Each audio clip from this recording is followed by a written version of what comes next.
สุดที่หาฝากข้าวแม่ด้วยจดหมายเรื่องข่าวขาวเป็นข่าวหายที่คนกล่าวเป็นข่าวมาว่าลูกที่เสพดมกาวเสพยาบ้าจากข่าวหายนี่นาแม่เอ๋ยอย่าได้น้อยใจลูกยังตั้งมั่นในการศึกษาเงินที่แม่ฝากมาลูกอดหอมยอมใจแพงไว้ซื้อซอซื้อปากกาส่วนเหลือก็เก็บไว้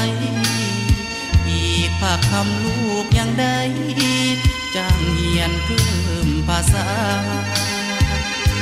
เรื่องเงินคำก่อนแม่จะได้มันมาแม่ต้องอดสา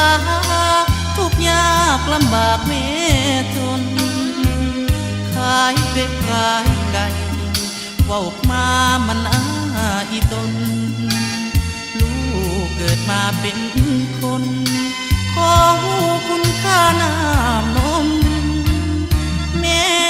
สุดที่หาจากใจลูกชายคนนี้จะตั้งใจเรียนให้ดีให้สมที่แม่เลี้ยงมา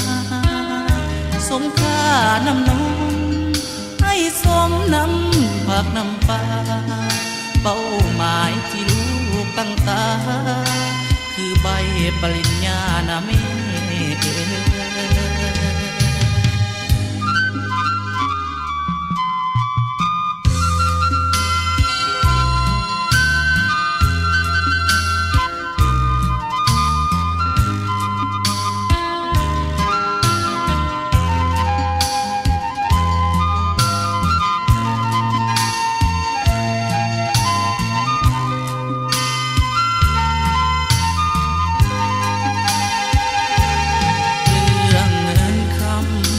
ก่อนแม่จะได้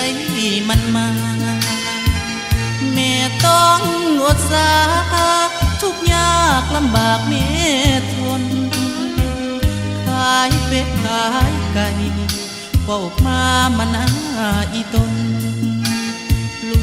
กเกิดมาเป็นคนขอผู้คุณค่าน้ำนมแม่สุดที่หาจากใจลูกชายคนนี้จะตั้งใจเรียนให้ดีให้สมที่แม่เลี้ยงมาสมค่าน้ำนมให้สมน้ำผักน้ำปลาเป้าหมายที่ลูกตั้งตาคือใบปริญญานะแม่เอ๋ย